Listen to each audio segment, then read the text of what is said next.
Welcome, Pewter Report readers, viewers, and listeners to a brand new edition of the Pewter Report podcast, brought to you by our friends over at Briar Greaves Insurance. Protecting your assets starts with a company that you can count on. So whether it's auto, homeowners, flood, boaters, or business insurance, Briar Greaves Insurance are the best people in the business to work with. For more information, visit briargreavesinsurance.com or give them a call at 813-876-4166. That's 813-876-4166. It is a Tuesday edition of the Pewter Report podcast. And after Monday's show, where we looked at the offensive stat projections for your Tampa Bay Buccaneers, today it's only right that we look at the defensive side of the Tampa Bay Buccaneers and look at their stat projections. We'll look at some of the top players, see if they can reach those said projections or maybe even do better. Some might not meet that mark or reach that goal, but we'll go through player by player, breaking it down, and of course, answering questions and comments as well. I'm your host, Matt Matera, returning to the show. Joined with me is the face that runs the place at pewterreport.com, SR, Scott Reynolds. Hello, Scott. Good to see you. It's been good a long to see time you since you and I together were on the show. So, yeah, nice little reunion on this Tuesday show. It is. I think we've done one show in the last 2 weeks or so. So, yeah. It's great to be back with you. And what a day, right? We're talking defense today, which is up my alley, and you're no stranger to defense as well. Yeah. You like a good interception or sack, and we're going to be talking about those today. Our good friend Josh Capo has done it again. He put up a fantastic article the other day, which we're going to be referencing. I'm going to drop it in the chat right now. And it is the defensive stat projections for your Tampa Bay Buccaneers on the defensive side, and basically goes through and looks at mostly interceptions and sacks. There's some tackles in there as well, but it's primarily going to be those splash plays that this Bucs defense needs to generate for Todd Bowles and in this team, getting the quarterback on the ground, picking the quarterback off, and doing those kind of things. And we've got quite a few stat projections to get into.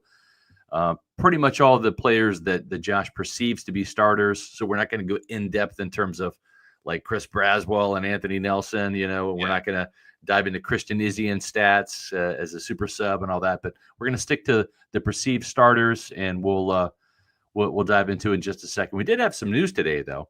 We did. The Buccaneers came out and said on July 15th, mark your calendar, that's a week from today, they're going to be making a special announcement. And we know what that announcement is. It's going to be the throwback uniforms, not the creamsicles, but the throwbacks. They're going to be wearing white on white, which is what they typically do in September for those home games. Matt, kind of drives me crazy because I want to see some color. But this is going to be a special occasion because if you look at the press release when the team announced all of their dedicated themes for their games, you had the creamsicle game in week 15 against the Falcons on Thursday Night Football. It's going to be cool seeing those fluorescent jerseys in primetime. Yes, but they had against the Jets in week 3 in their home opener a celebration of the 50th season.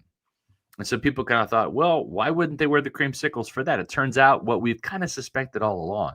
They're going to be having a road version, a throwback with the white helmet, white jersey, and white pants. And probably, since Steve Spurrier has been in these promos on Buccaneer social media, probably going to have the original 1976 orange numbers rather than the red numbers that the team went to a year or two after that. Yeah, so for those that have been following along, the Bucs have been posting little hints and cryptic videos here and there. Last week, they posted a 10-second video of, we'll just say, a figure walking into a room, and people speculated it was Steve Spurrier, but it was to the side. I mean, it very much did look like him, but, you couldn't 100% say so. But then today... I think the giveaway was on the placard. It said HBC, and he always referred to himself as the head ball coach. Yeah, Florida. Yeah, for sure. Yeah, so there's definitely Easter eggs and nuggets and stuff like that. Today, they put out a 30-second video where, yes, you could confirm that it was Steve Spurrier, and he sat down and looked like he was about to watch some tape from the 1976 season, which he was the first ever quarterback for the Tampa Bay Buccaneers. His last year, but the Bucs' first year. And as you pointed out as well, that first season they had orange numbers on the jersey, on the road jerseys as well, where then they went to red right after. So it would make sense if they went with the 1976 orange numbers, which let's hope they do better than the 1976 orange. They didn't win a game. Steve Spurrier did not win a game as the Bucs quarterback. So speculation is maybe the home opener against the New York Football Jets in Week 3, which would make a ton of sense. A lot of people want that road game against the Seattle Seahawks. I say do it both. Why not? Both. It's the 50th season. Again, the NFL is about money. You could sell a ton of jerseys to see it, twice in two of 3 weeks, going Week 3 and then Week 5 as well. So I think it'll be cool. And by the way, next week is when they actually reveal the throwback uniform. And for everybody in the Tampa Bay area, the Bucs team store at Raymond James Stadium will be opening next Tuesday, July 15th at 10 a.m. So make sure you get there early. I know Bucs fans like to tailgate for the games. You may want to tailgate to get a new Bucs throwback uniform. But should be exciting. I'm all about the pageantry and stuff like that. And I think they're going to win one of these games in a creamsicle jerseys. Right. Well, and certainly, listen, if they wear the 1976 throwbacks twice, right? As you mentioned, let's bring it out for both games. The Jets home opener in Week 3, and then a couple weeks later on the road in Seattle. Makes a lot of sense to have that be a throwback on throwback game, right? Because the Bucs and the Seahawks both came into the NFL in the same year. It's crazy that the Seahawks, though, started in the NFC before moving to the AFC West. So both teams actually kind of entered in the NFC, which is kind of crazy for a year. But why not try to get a win for that jersey, which never really saw a win? And the thing is you got to remember, this is back in the 70s. So TV was definitely not high def. I don't even know if it was low def back then. It might not have been def at all. But for TV purposes, I think the league kind of told the Buccaneers, hey, you need to make your white jerseys have red numbers rather than orange, because in the sun, it's hard to read those light, what they call Florida orange. It's hard to read those numbers, right? And so that's what precipitated the change. It was television basically saying, go to the red numbers with the white jerseys. You get them an orange trim around it. That's fine. But we need to be able to see the numbers for the broadcasters and for the people at home. So that's why the orange numbers were very short-lived. Once they got on television in that 1976 season, they said, you know what, this isn't working out too well. I think in high definition, it's not going to matter, right? Because it's gonna look beautiful. It's gonna look pristine. I got to be honest, I never had thought of that would be a reason why they went to the red jerseys instead of the orange. But that's why it's important to know your history, whether it's football or whatever else. So that's a very interesting little factoid. For sure.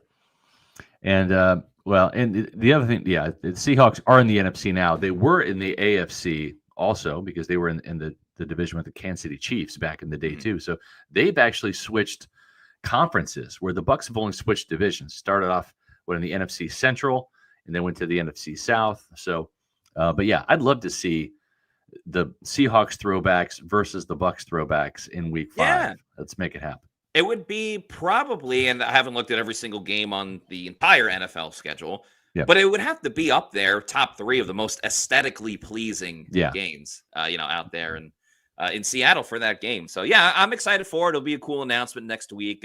Hopefully a lot of fans are pumped about it too. I know the creamsicle jersey, whether home or away, is a little bit of a hot button issue for some fans, but I think it's important to really celebrate the history of this team. And there's no doubt the creamsicle, whether for good, bad, or worse or indifferent, they are a part of the history of this team. There's going to be plenty of time to celebrate the 2002 Super Bowl winning team, the 2020 Super Bowl winning team, all the years in red and pewter. I mean, we know we love pewter. We are Pewter Report, but we also got to show some love to the creamsicle jerseys as well.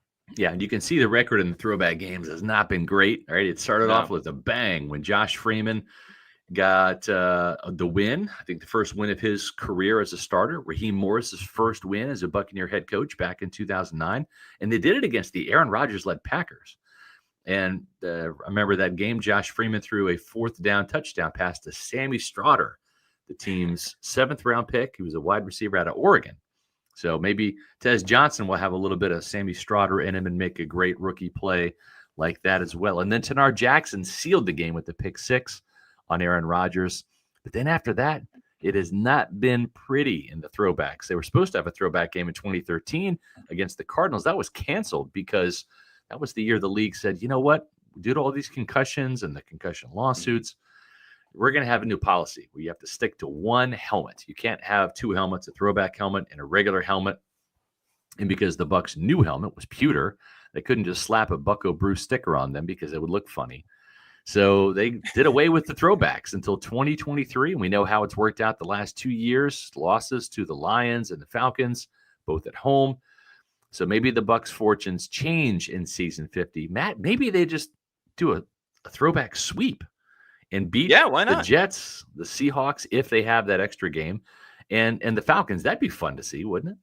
That would be absolutely spectacular, because if they beat the Jets week 3, there's a good chance the Bucs start out the season 3-0, because they've gone 2-0 for a majority of when Todd Bowles has been the head coach, and that would mean that they took care of business against Atlanta week 1, and then finally got the struggle bus of the primetime games off their back by beating the Houston Texans in week 2. So yeah, I'd love to see a sweep. I'd love to see this team be successful, and most importantly, I want to see this team competing for a number 1 seed towards the end of the year, not just for the NFC South title, which should already be under wraps by the end of the season, maybe even by that home creamsicle game on Thursday night against the Atlanta Falcons.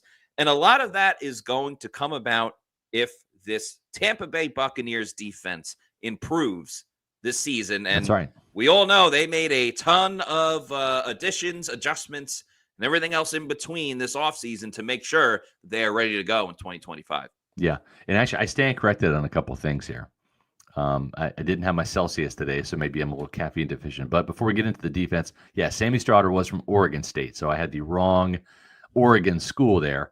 And then also, too, the Buccaneers actually started in the AFC, and then they moved to the NFC. The Seahawks actually started in the AFC, and then they moved to the NFC as well. So that's the history about where these teams started, but they came in the same year too. So that's the cool thing, and that would make that throwback game pretty special if it happened. But like Matt, as you said, I want to get into this. Christopher Apple, says, how about all pewters or alarm clock, all reds? I'm down with the all pewters. That's a good looking jersey. I may have to start a boycott if they bring back the alarm clock for one game. Love the Bucs, love covering them, but man, do I hate those jerseys. I agree. I hate the alarm clock jerseys, like the one over my shoulder here, but I will say this. The all red look with the pewter helmet was pretty cool. Yeah, that one wasn't bad. If you could modernize that with the current, jersey numbers and just have, red pants instead of pewter pants with the red jersey, like the classic red jersey with red pants, I think it looked pretty cool. I agree with that. Yeah, that would be a cool little variant that the team could throw out at some point. But let's take a look at Josh Queipo's predictions, because Matt, if they're going to win all these games that we're talking about, the defense has got to get better. You know that. I know that. Yeah. Todd Bowles knows that. Everybody knows that. And part of the reason why they got Haason Reddick was to get better on defense. So this is what Josh Queipo predicts for Haason Reddick. Now, before we get too excited about the 13 sacks, Josh Queipo, when he does his projections, he is a PFF guy, Pro Football Focus. Pro Football Focus does not split sacks, and I think that's wrong. Josh does not. That's ridiculous. So we have a beef about this, but to me, it's like, you don't split touchdowns, you don't split catches or yards or whatever like that. And I understand you have two players converging, but if you have two players converging and the quarterback is sacked, he's not sacked twice, he's sacked once. Right. And so therefore you split the sack.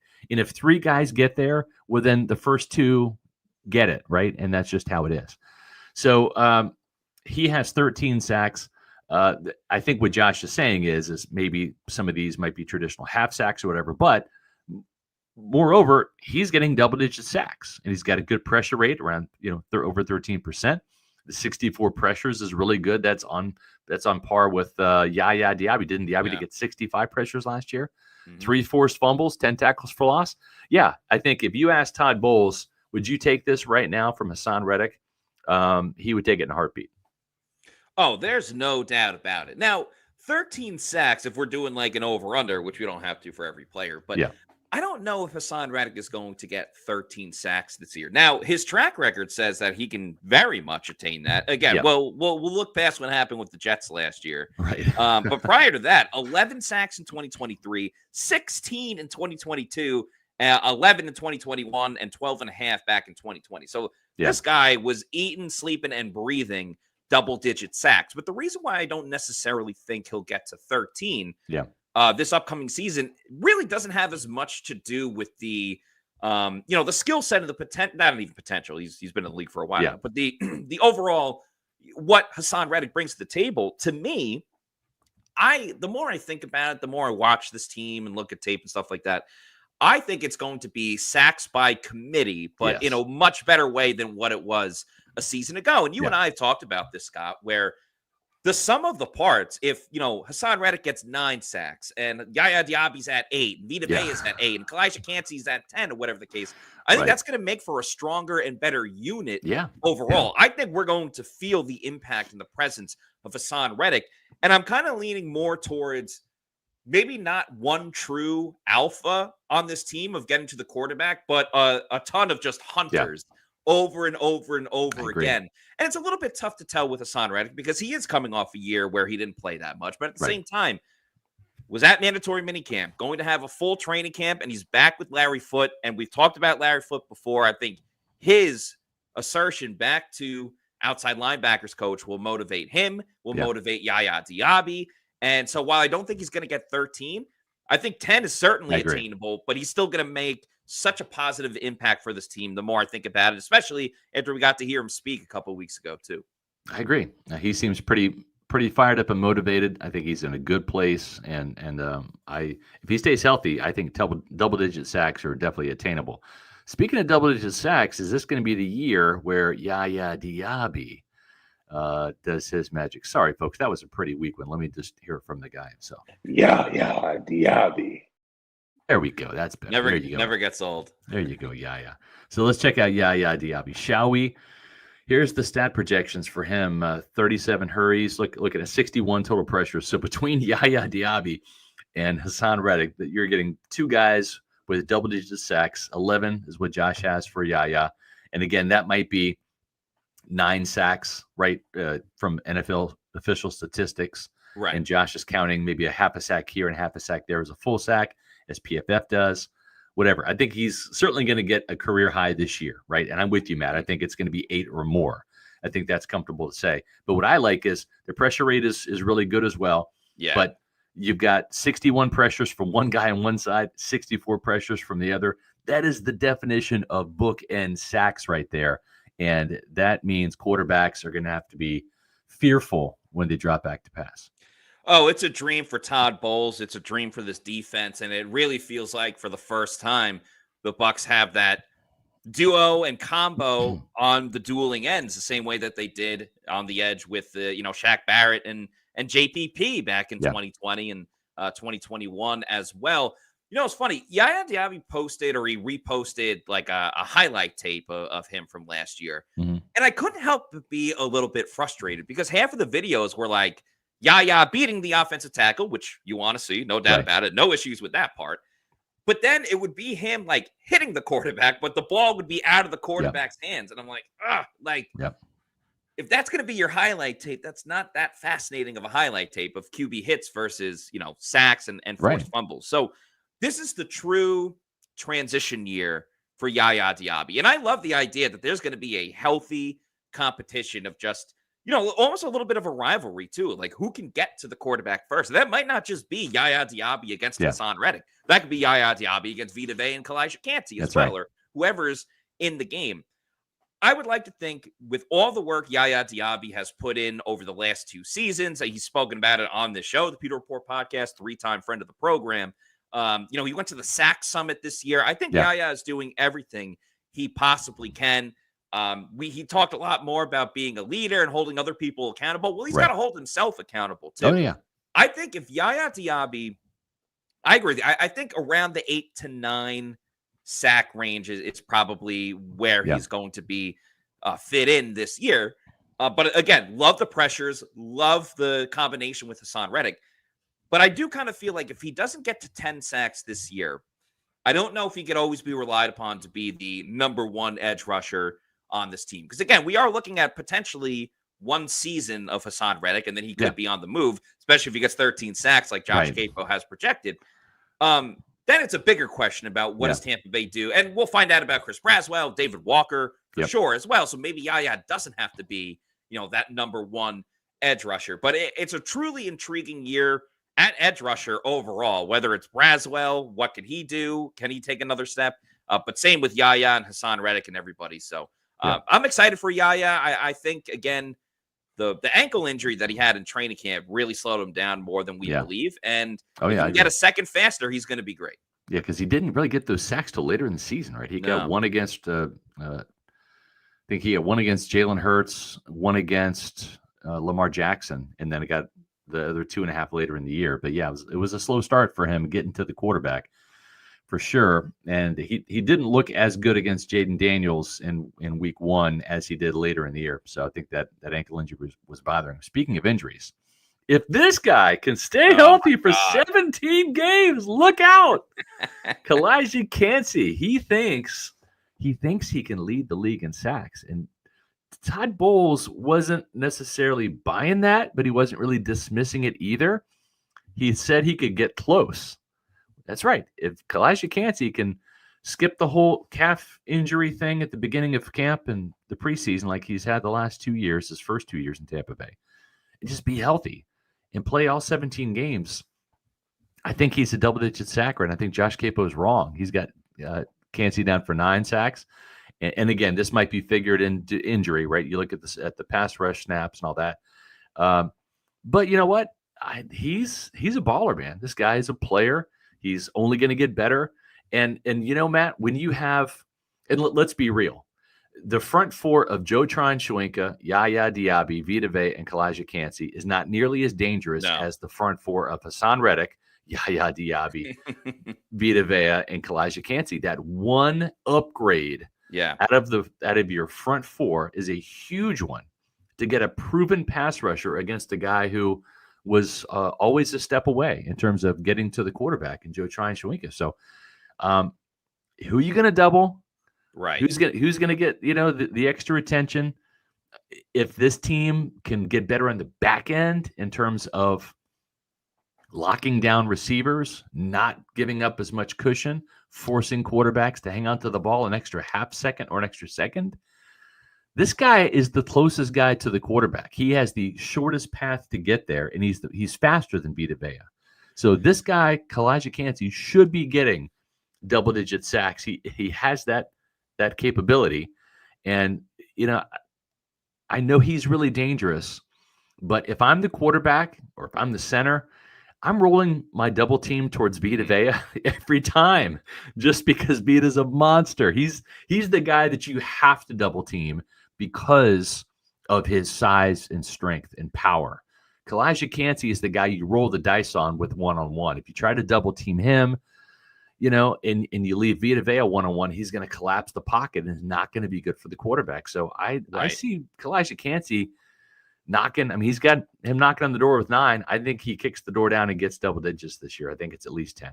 I'm in full agreement. This is the one I saw, and of course, love Josh Capo, and he's so important to what we do. But this is the one I was like, wow, not double digits for Calijah Kancey, even though he, dominates when he's out there. And Calijah Kancey kind of defies logic because we, as you just mentioned, like we all know what makes Vita Vea great. It's his size, his strength, his speed, and everything like that. Calijah Kancey does not look like a defensive. He's not a menacing looking defensive lineman, defensive tackle. But he's got the speed to absolutely, when I say blitz, I don't mean he's blitzing like from the linebacker position, but just blitz through, the offensive line in 2.5 seconds, sometimes even quicker than Vita Vea. I don't want to see Calijah Kancey at all during training camp. I know he has to practice and things like that, but I don't want to see him at all because the only thing that's stopping him from being an absolute menace and someone that can terrorize the entire league is being healthy at the beginning of the season and really getting it going. I do believe it's going to be a trickle-down effect across the board for the Bucs defense, whether it's Haason Reddick getting a little more attention, whether it's the linebackers doing a better job in coverage, the revamping of the secondary, which we'll talk about in a little bit. It really impacts everybody. The only chance teams have with the front four of the Bucs, because they do have to double team Vita Vea, the only thing they have really is that if you have a guard that is quick enough to stay with Calijah Kancey but has the size, well, then the advantage goes to the guy with the size. But not too many teams have that, and he can go against bigger guys too and still get the job done. I'm not going to say Calijah Kancey's like the next Warren Sapp or anything like that, but I think he could be the next defensive tackle that could, I mean, he led the team in sacks, but, make double digit after double digit after double digit and, be in the running for a sack leader, which obviously Calijah Kancey believes in. I think the sky's the limit for this guy. Like we talked about Yaya kind of having to prove that he could be the guy in year 3. Calijah Kancey's already proven it in his short career. He's got to prove that he could just stay healthy. That's right. At times he looks unstoppable. I'm with you. Yeah. And, unstoppable is kind of the definition of Vita Vea. I mean, he's in better shape. He had a career year last year with 7 sacks, and Josh Capo says, gosh darn, he's going to do it again. 7 sacks again. So, Matt, when you add up all these numbers, you get like 40 sacks from the Bucs front 4, and that's pretty exciting because, guess what? They had just under 50 last year. That's the goal each year is to get 50. Todd Bowles, he's been in Tampa, has not had a defense with 50 sacks yet, but this is the year I think it's going to happen because of what you said. They're going to get sacks by committee. It's not going to be 1 or 2 guys you got to worry about. You got to worry about everybody. And now, too, you've got another blitzing linebacker we'll talk about in a second in SirVocea Dennis that can put up sacks in bunches like Devin White did. He was a sack machine at Pittsburgh. And so I think having that threat, KJ Britt was not the blitzer. Lavonte David, you can pencil him in for between 3 to 5 each year. He's a good blitzer. He's better in coverage, right? But I think this is the year to do it. But what I like about this from Josh Capo is kind of what you said, Matt. Everybody feasts up front, including Vita Vea. I admire how Vita Vea, there was a time where it was like, okay, he's got the size, he's got a good amount of speed, like he can kind of just rely on that really for the rest of his contract with the Bucs and for the rest of his career. But I admire Vita Vea because the last 2 years, really, he's put himself in phenomenal, exceptional shape, which is not easy to do for a guy of his size and a guy that, is getting a little bit longer in the tooth just in the NFL. We all know this is, it stands for not for long, right? And I'm not saying that Vita Vea's career is done anytime soon, but we could have said that his career has peaked by now. And we're not at that point just yet. And I hope it doesn't happen this season. I think the Bucs got to be smart and calculated for when they use Vita Vea. He's obviously going to be involved in crunch time and things like that. Yeah. But when he's firing on all cylinders and, truly wants to get after it, I mean, we're talking about a top 2 nose tackle in the league. I mean, it's Chris Jones is more of a defensive tackle than just a nose tackle. But as far as you can't teach that size of strength. You can work out all you want, but he's got that God-given ability that, some people have to work their whole life to get to. Yes. And he was just kind of like naturally born with it. So if you want to give Vita Vea one-on-one, blocking abilities, at your own peril, God bless you. Because we saw what he did to that Miami center a couple of years ago, last year in the preseason. Right. This is it right there. Just drove him right back into the quarterback. Yep. And he stopped the tush push. He's made all pro centers look like, little league and pee-wee centers and stuff like that. So I don't envy the offensive coordinators of teams that have to go up against the Bucs this year, because what do you do? Do you double team Haason Reddick? Do you put more attention on Calijah Kancey, or do you stay with just double teaming Vita Vea? And oh, by the way, here comes a blitz from Lavonte David or SirVocea Dennis or somebody else right now. Yeah. I really got to give credit to Jason Light for building out this team where last year there were so many holes, and sure, injuries happen and things of that nature. But it feels like it's the most complete group they've had really since 2021. I agree. Well said. And who's back from that Super Bowl season for yet another year? Talking about Lavonte David, the old man returns at age 35. And this is what Josh Capo has, statistically speaking, for Lavonte David. He's got him with an interception. That's good. Lavonte like that. So 5 sacks again. We just mentioned it. Pencil this guy in. He's got 94 total tackles. I think I'm going to bet Lavonte gets over. I think he gets over 100, right? But listen, you got a guy who's faster next to him in SirVocea Dennis, who is going to be probably outracing him to a couple of tackles, and that's okay. Yeah. But if they can get this season right here from Lavonte David, again, I think you asked Todd Bowles before the start of the season, will you take this? I think he'll take it, because at age 35, and this is probably factoring in missing a game or two. Sometimes Josh likes to be really realistic and not live on the hopium and where everyone's going to play 17 games. That's just not realistic, right? Especially for the Bucs defense. But I think this would be a really good age 35 season for Lavonte if he could make this happen here. Yeah, I'm intrigued this season by Lavonte David. By the way, congrats to Lavonte David. Ended up 96th overall on the NFL's top 100 player list. And it was cool watching like the little video package they put together. Tristan Wirfs spoke about him. Jameis Winston did. So did Bijan Robinson. A couple other players too. Yeah. But those were the ones that stuck out. And Tristan Wirfs like highlighted a play. He's like, listen, you don't understand. Like, Lavonte sees the play before it happens. And also, he tracked down Jaden Daniels in that playoff game. Like, Jaden Daniels was running to the sideline trying to get the first down. For a sack. That's right. Yeah, for a sack. Like, Lavonte David, 35-year-old Lavonte David beat Jaden Daniels, the Heisman Trophy winner, the Rookie of the Year, the sensation at quarterback. And Lavonte chased him down. His instincts will take over no matter what. And, like, that's always going to be fine. I think another component about this, and you talked about SirVocea Dennis. We said for a while in the tail end of Devin White's career with the Bucs, the negative side of Devin White, where Lavonte David was cleaning up a lot of the messes. Yeah, he was the eraser. Yeah, the eraser. And I think he had to do that a little bit last year as well, especially after SirVocea Dennis was out for the rest of the year and KJ Britt didn't really live up to the billing and JJ Russell had to play.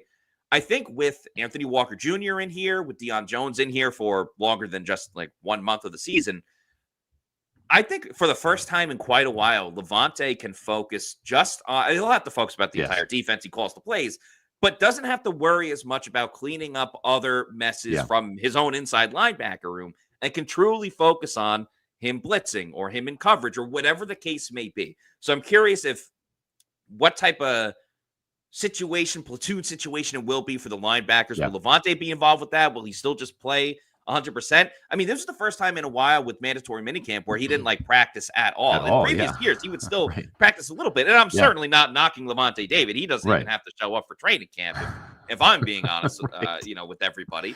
But I am curious if eventually at some point Todd Bowles goes, well, we can't use Lavonte every single play because, he is older and you want him for the big moments. And Todd Bowles did say that he feels strongest with the inside linebacker room. So for stat wise, I want him to reach 100 tackles. And if he plays all 3 downs and 100% of the snaps, then he will, in my opinion, get 100 tackles. But I am curious when Todd Bowles, or if he steps in and decides like, all right, I'm going to shuffle up the deck just a little bit to keep everybody ready to go. And that would go in line with, Todd Bowles' overall growth of, what he needs to do better at and what he needs to adjust. So I'm just curious of that standpoint of it. Yeah, I am too. And I'm curious to see what SirVocea Dennis can do in his first full season as a starter, where he's not splitting time with KJ Britt. Can he stay healthy? That's going to be the big question. SirVocea Dennis, if you look at this, 96 total tackles. So Josh Capo thinks that, probably missing a game or two with injury there as well. He doesn't get over 100 tackles. But 24 pressures, 3 sacks, 2 interceptions. There you go. Will one of those be a pick 6? We'll see.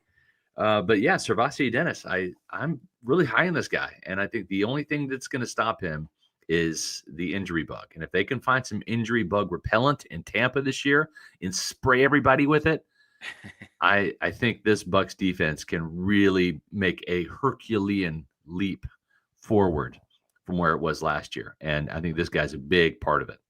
Yeah, he's a true X factor for several reasons. For this year, for the future at inside linebacker of this team. He could truly unlock this team to get to new levels, hopefully trending in the right direction. Yeah. And actually, I can't really get that worse on defense than what it was last year with Todd Bowles running the team. It could be worse for other teams, other coaches, but not with Todd Bowles.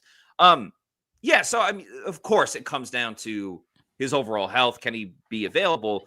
We know what he can do in pass coverage, but I still think his downhill blitzing ability hasn't totally, truly been unlocked just yet. And again, rightfully so. He hasn't been a starter. He hasn't really played that much either.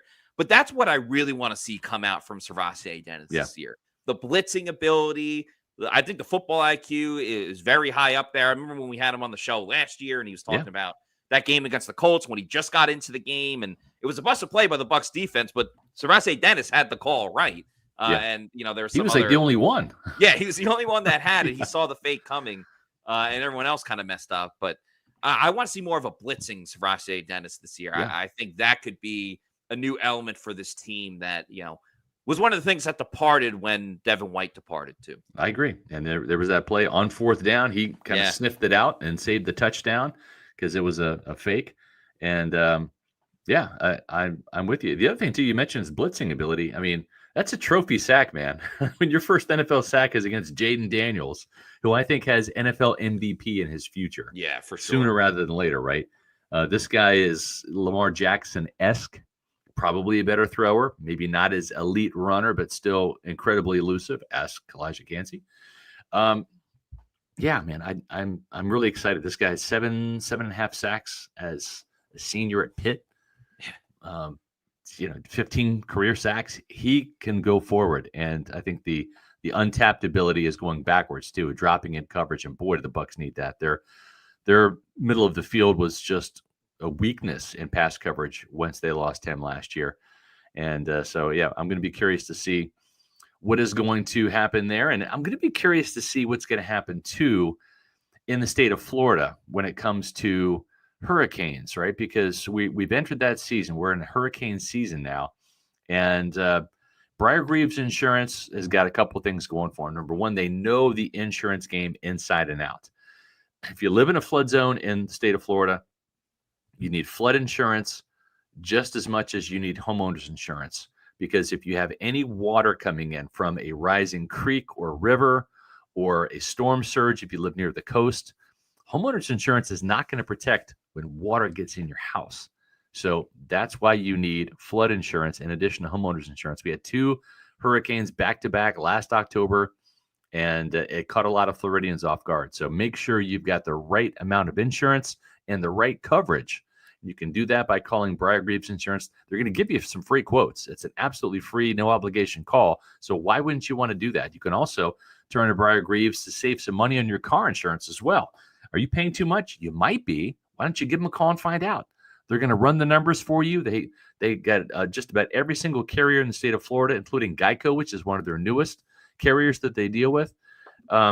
Fantastic people. We had a chance to meet them at the Pewter Report Pewter Platinum event just a couple of weeks ago.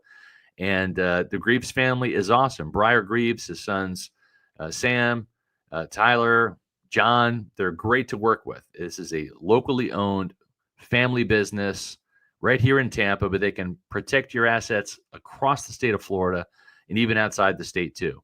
Not only do I use them, Jason Light even uses them as well. Yeah. So that's a pretty good testimonial. So do yourselves a favor, visit them on the web at briargreavesinsurance.com, or if you're watching live, you still got about 20 minutes before their office closes. Give them a call at 813-876-4166. We have a couple super chats to get to. Oh, go ahead, man. Yeah. I'm sorry. Oh, I was going to say, you mentioned our Pewter Platinum get together not too long ago. I think now's a good time. We'll get to the super chats too. Perfect. Now's a good time to give them a shout out. So thank you to Scott Federico, Rachel Gordon, Noah Parr, Scotty J, Dave Anderson, Hezo813, Ash Fishpool, Joel Elrican, Sam, John Dale Morris, Zach Brannigan, RP89, Eric McMillan, Connor for Reals, Kevin Thomas, Mario Thomas, Zach Jarvis, Leighton Carter, The Guy is Gifted, Brandon Riley, and Nick Dubuque. Thank you all for being Pewter Platinum members. We really appreciate your support. We'll have a Pewter Insider coming back this Friday. That's for Pewter Platinum and Premier members. But thank you to everybody that supports Pewter Report TV, and especially the Pewter Platinum members. Appreciate it. Speaking of that Pewter Insider, which returns this Friday, as Matt said, Matt and I are going to be talking about, we got some inside scoop on the Bucs coaching staff. So I want to tune in for that one. I'm not going to reveal what it is now, but check out Friday at 1:30. Got some good stuff. So that is going to be your topic for the Insider. We have a couple of great shows coming up tomorrow. It's going to be a fun one.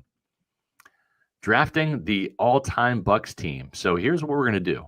The Pewter Report staff tonight, under the clouds of darkness, in other words, it's not going to be televised.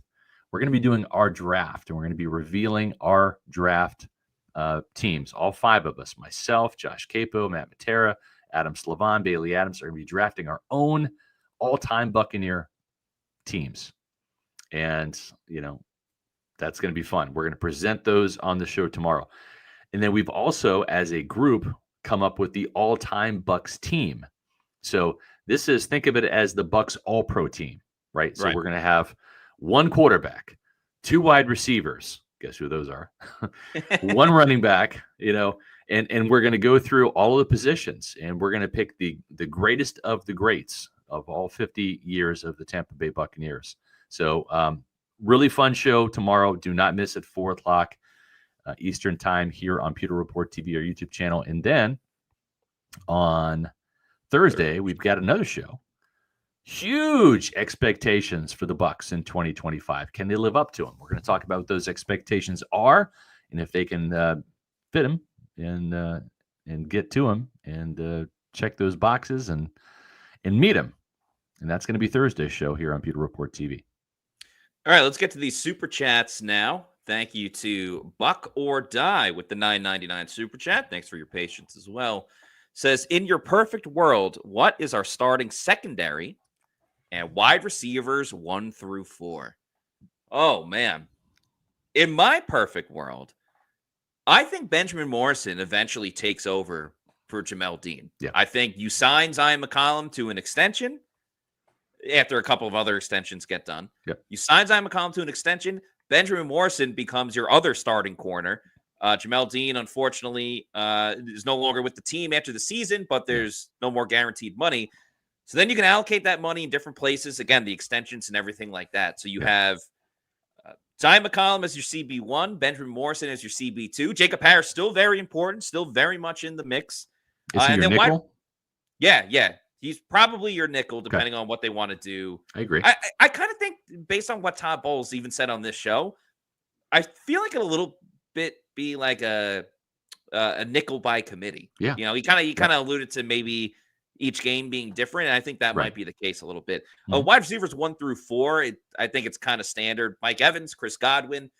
I think because Ibuka is more versatile and can line up in different places, where Jalen McMillan's a little bit more just set up better outside. So Ibuka becomes your wide receiver 3, and McMillan becomes your wide receiver 4. But what will be interesting is if Chris Godwin is not available for the first game of the season, then Ibuka kind of becomes your number 2, and McMillan becomes your number 3, and then it's, well, who's your wide receiver 4? Tez Johnson, maybe? Yeah. Maybe Tez. Yeah, we'll see. And you throw in Tykee Smith and Antoine Winfield Jr. at the safeties, of course. And I agree with you, Matt. I think that's it. We're in total agreement. I'm with you. Yeah. And then Meets McGee, thank you for this $5 super chat, says, Spock and Captain Kirk back together, live long and prosper. I believe that's what they say. Yep. Those close call sacks by Yaya will be actual sacks with better coverage in the backfield. Yeah. That's and it all goes hand in hand, really. Yeah, and also too, I think Yaya's gonna get a lot of cleanup sacks. I really do. I think he's capable of getting 8, 9, 10 by himself and beating his guy one-on-one. I don't think he's going to have to do that. I think there's going to be some times where the quarterback, you have to remember, the quarterback is going to see Haason Reddick in his face, right? So if Haason Reddick is coming from Hasson's right to the quarterback's side in his face, you're looking at a right-handed quarterback. If you're a quarterback, you're not going to run into Haason Reddick. You're going to run the other way to your left. And that's where Yaya Diaby is going to be waiting. And all he has to do is just kind of really hold down the fort, wait for that quarterback to get outside the left tackle. And then you've got Yaya Diaby, who's got 4.53 speed and can track down quarterbacks too. Just ask Josh Allen, who he sacked on his first NFL sack in that kind of fashion. So I think Yaya is going to get a lot of cleanup sacks. You're going to have Calijah Kancey and Vita Vea forcing the quarterback to step back and then roll either left or right. So I like Yaya's chances to get double digits because of the other 3 guys that are going to be forcing the action his way. Yeah, that's a good point. I don't think Yaya has benefited a ton from the cleanup sacks, which Right. Other players do. Sometimes it's a luck thing, but Yaya has kind of created his own luck throughout his career. So maybe now's the time that some comes his way without something that he necessarily needs to do. And yeah, he's just great getting into the backfield in the first place. So certainly will have a big impact. I should have done that whole segment in my Captain Kirk voice, but yeah, was that Shatner? Damn it, Matt! What are we doing? He's so dramatic, and everything he says, it's just like this. All right, we'll add it to the list of impressions. There we go. Show. All right, let's get back to let's talk some secondary, shall we? Yeah, let's get to the secondary. We'll start with Don't Make a Scene, Jamel Dean, who I just benched a moment ago. But Josh Capo has one interception for Jamel Dean this year with 6 pass deflections, 1 forced fumble as well, 733 total snaps with 59 total tackles on the season, a missed tackle rate of 7%. I don't know what to make of Jamel Dean this season. I think certainly he'll feel his feet to the fire with all the drafting of the cornerbacks this year. And as you pointed out on previous shows, Jamel Dean was at his best when he had other competition, whether it was Sean Murphy-Bunting, Carlton Davis, whoever else at the time being. I mean, Jamel is smart. He knows his contract situation. He knows that they have younger guys on the team that are eventually coming for his spot. So I think Jamel Dean knows that he's not just playing to stay on this team. He's staying to still get paid at a high level at the cornerback position. I mean, he saw Carlton Davis get a pretty nice payday when he had hit free agency again. So I just don't know if Jamel Dean can stay healthy at this point. And I don't trust him to hold on to the football. He's been in the league long enough now where I don't think that's going to change overnight. Yeah, I will say this. Jamel Dean is a good tackler. He does have a low missed tackle rate. He is a good cover guy. It's just the injuries and the fact that he just can't catch a cold that are really his problems. And then, too, you also have got some really young guys. I mean, this is a next league, right? It's like the minute you've kind of worn out your welcome, next, right? And those next guys are Benjamin Morrison and Jacob Parrish. And so we'll see. Here's a question here by Pico de Style Mutant. Trade Dean by the deadline to Miami for draft capital and continue to turn over the secondary. I don't know. I think this is a Super Bowl possible season for Tampa Bay. And in those types of years, when I've had conversations with Jason Light, when he feels like this is a really good team, the last thing you want to do is give up your depth. Because the minute you do, it's going to come back and bite you. And so I think they will ride Jamel Dean all the way through unless like Bryce Hall has a breakout camp where you're like, how do we find a way for this guy to get on the field? In addition to Benjamin Morrison unseating Jamel Dean, in addition to Jacob Parrish looking really, really good, where it's like an embarrassment of riches all of a sudden at cornerback, right? Even under those circumstances, I'm not sure that Todd Bowles and Jason Light want to get rid of a guy that has Super Bowl experience. You'd never really know. I mean, we saw the safety position get rocked so hard last year. They had to get Mike Edwards off waivers. They had to re-sign Ryan Neal. So I just think if this was a team that was still building and still like trying to get to the playoffs, trying to hang on to the division title, maybe you can kind of do that and try to get a draft pick for next year. This feels like this is kind of an all-in year, and I don't know that you want to press your luck by getting rid of starting caliber players that have a lot of experience, that know your defense inside and out. You know what? If Jamel Dean is the guy coming off the bench for an injured starter rather than Josh Hayes, sign me up for that all day long. Plus, I think you also have to factor in, like, Benjamin Morrison is coming off of that hip surgery. I know we fully expect him to be fine, but I think that needs to be factored in. And Bryce Hall is coming off of a season-ending injury as well. Granted, it was week 1, so he had a lot more recovery time. But I think that's also important to factor in. Yeah, I'm with you. Speaking of cornerbacks, you mentioned Zyon McCollum and a possible contract extension. We'll keep an eye on that and see if that's the case. But, boy. Maybe he needs a contract extension before this season happens. 5 interceptions, 14 pass breakups. This is a Pro Bowl caliber season, according to Josh Capo. And if he has 5 picks, he's going to the Pro Bowl because he's got the ability. Friend of the program. I'm buying stock in Zyon, and I think Josh Capo is too. And if this happens, he's the leading interceptor in this team, getting a huge payday, and the Bucs are probably going deep in the playoffs. We know he has the goals, right? He said it on this show. He said it, up at press conferences with the Bucs. How many interceptions he wants to get. He has the speed, he has the vision, and I always go back to what Todd Bowles said about Zyon, which is, if he wasn't bored with what he was doing, like he'd be a better player. Right. And with what Zyon has told us, what Todd Bowles has mentioned about, playing a little bit tighter in coverage and not playing so far back and lax, I think, that has a really good ability to help Zyon McCollum, who has gotten his hands on the football. He's had a little bit of the drops like Jamel Dean, but not as egregious. He's got to start turning those into interceptions too. I know he has all the numbers in college, but we haven't seen that too much in the NFL. He didn't get his first interception until this season. Granted, he hasn't really been a full-time starter until last season as well. 5 interceptions for Zyon McCollum, and I think he's off to the races with extensions, with getting that for several seasons and things of that nature. I'm very, very excited for Zyon and what he can do this year. Yeah, Zyon McCollum shared that interception lead last year at 2 with rookie Tykee Smith, who's going to get more playing time this year, moving from nickel to strong safety. And what I like about this, Matt, is the guy went to Todd Bowles' door, knocked on the door. Hey, coach, can I play more this year? Yeah. Where do you want? I want to play strong safety. Like, you're not keeping Jordan Whitehead, just moving to safety. I played some safety at Georgia. Let's do this. Get me on the field more. And you see what happens here. The interceptions go up. I think he's going to get more than 1 forced fumble. I think this guy has he's some got the peanut punch. He's the closest to knocking the ball out the way the Peanut Tillman did. You're exactly right. And I've been trying to talk to Zyon about the peanut punch, sending him some clips. Like, have you heard of Charles Tillman, Zyon? Like, get on the train, man. This guy can. This guy already has it. I'm with you, Matt. He's got the peanut punch.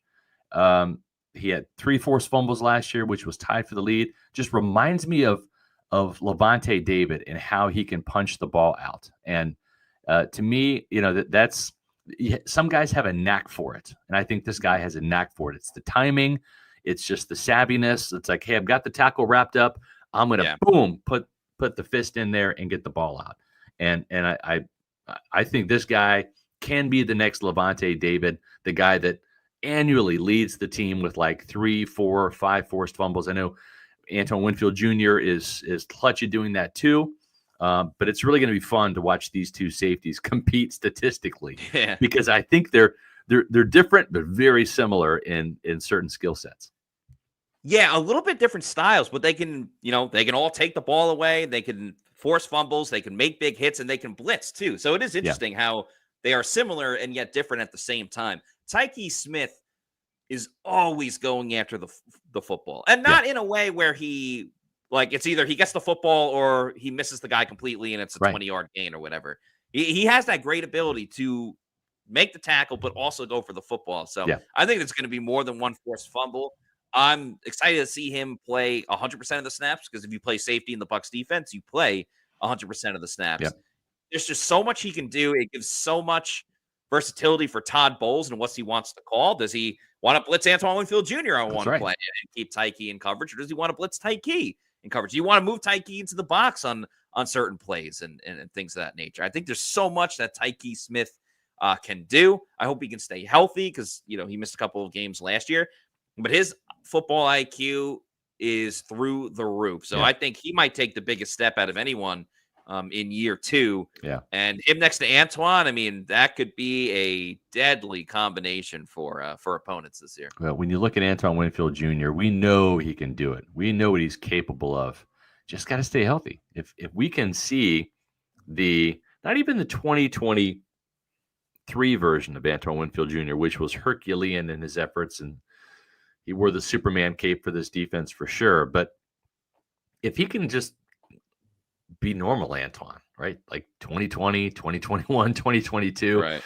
you sprinkle in some sacks, you sprinkle in some interceptions, some forced fumbles. I think the interceptions are low that Josh has here. I think he's a 2 or 3 interception guy.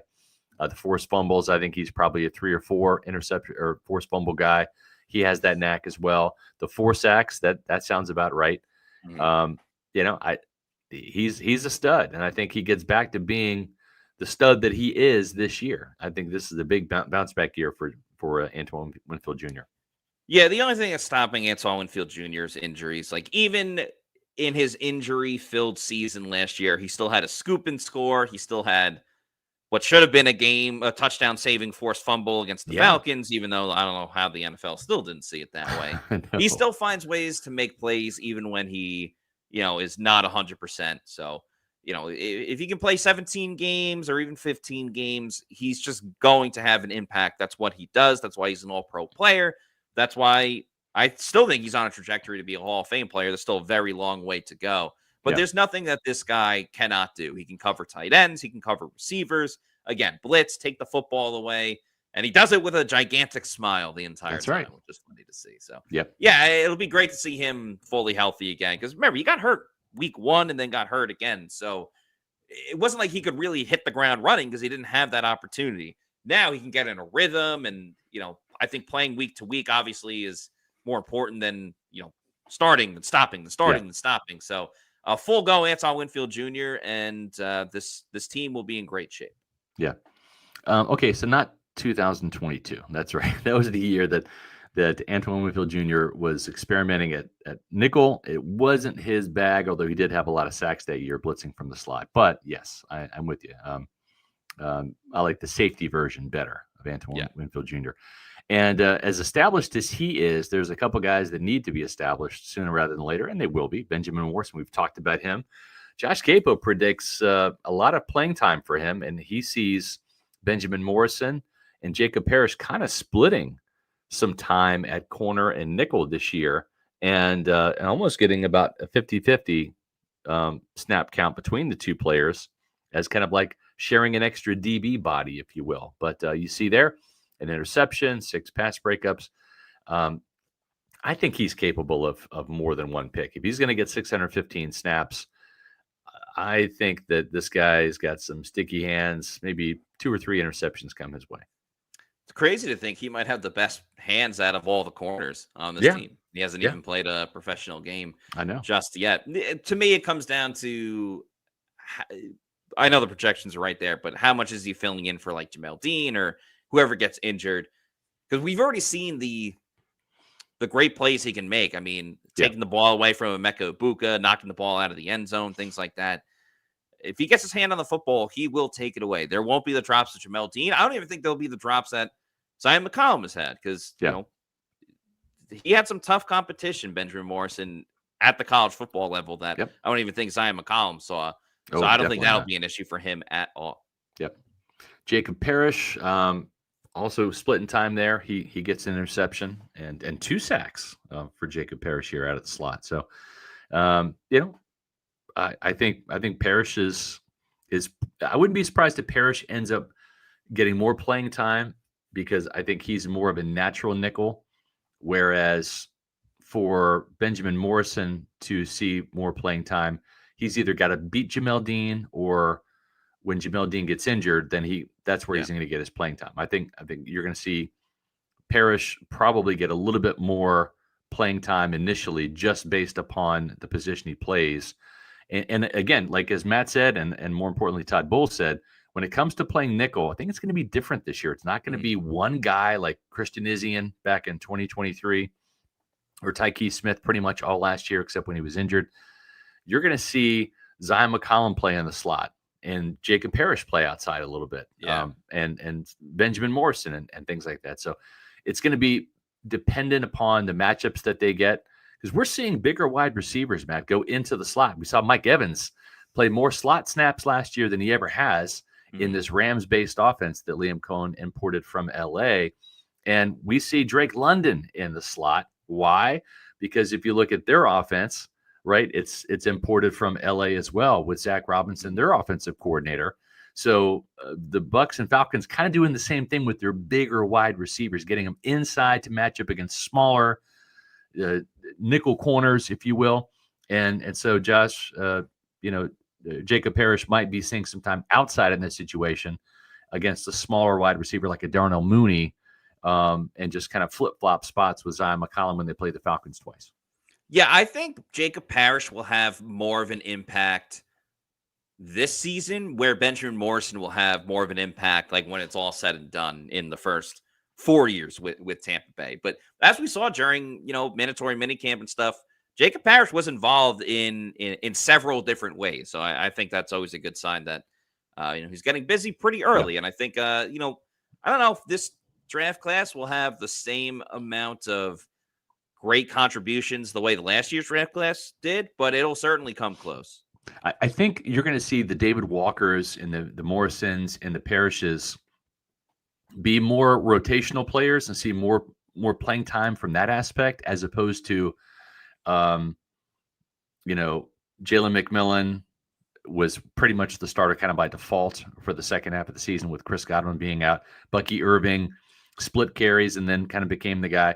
I don't know if we're going to have starters emerge as nearly as many. I don't see David Walker beating out Yaya Diaby or Haason Reddick for a starting spot, but I think he could maybe get ahead of Chris Braswell and Anthony Nelson in that pass rush rotation.